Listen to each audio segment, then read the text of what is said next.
This is Michael Orrell for MobileBurn.com, and I have with me today Casio's Exilim, the C721 for Verizon Wireless.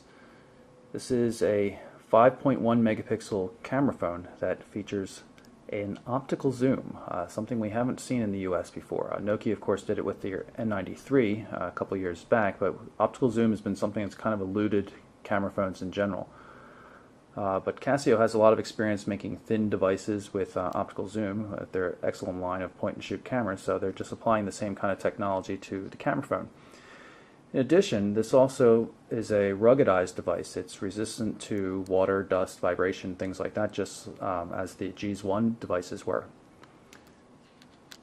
Has a fairly conventional form factor when you first look at it. You can see it's a long clamshell, but there is a twist, quite literally.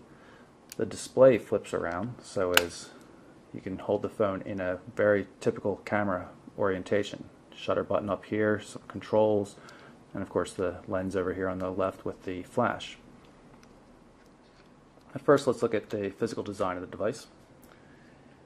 Keypad, it might be a little hard to see, but the keypad coloration is actually different depending on where you look. It looks like maybe the paint on the back wasn't applied evenly. It's kind of white up here. It's kind of, golden color down here. It's harder to see in the bright lights like this, but in any event, the keypad has a nice feel to it. Individual keys, they all seem to work pretty well.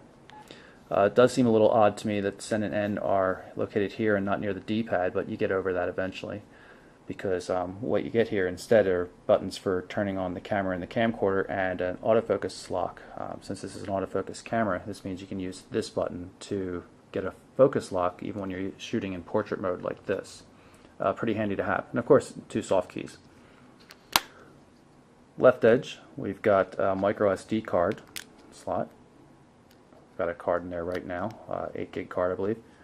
These connectors right here are for the docking station that comes with the device. That's how you get your photos into your computer or something like that. Shutter button, hold it like this. Shutter button over here, 2 stays, so you can press it halfway to get focus, all the way to take the photo.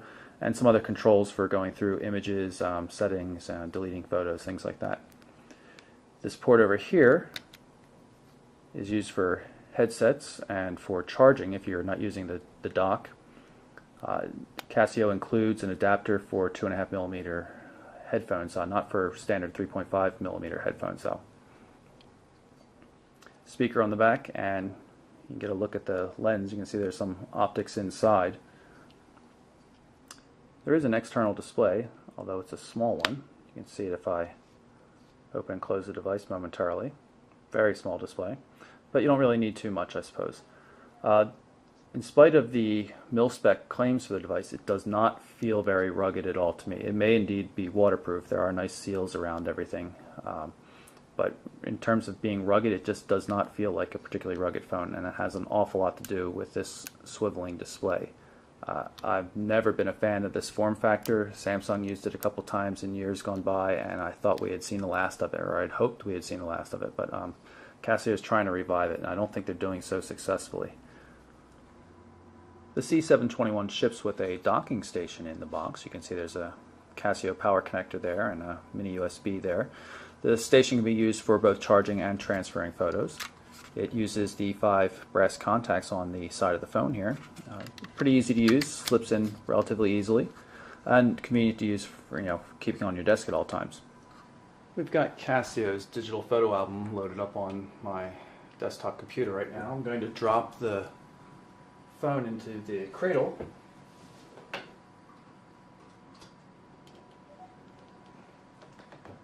And then we're going to move over here and click on this button in the upper left hand corner, receive from mobile phone. It's going through the existing files. It shows us there's 3 new files. Copy them over. See, it takes a little while per file.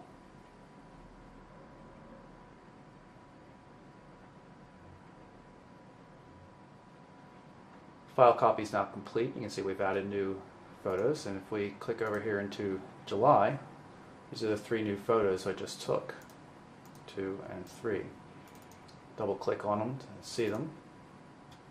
Zoom out. Next and previous controls. That's the camera I'm actually shooting this footage with right now.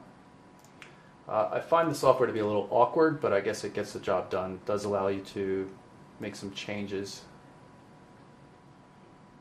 You know, saturation, contrast levels, brightness. You can see right down here.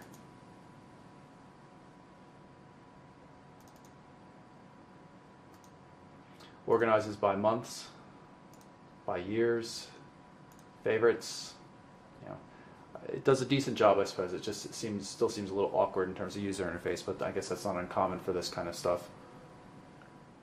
While we have the phone open, let's take a look at the main menu. It's actually quite nice looking. There's a couple of interesting themes. This is a kind of a crosshairs theme. It looks pretty slick. The UI is very straightforward, just like you see on other Verizon phones. The dedicated clear key right here is used for back. Go into settings, look at the display and the display themes, and of course there is the classic Verizon theme.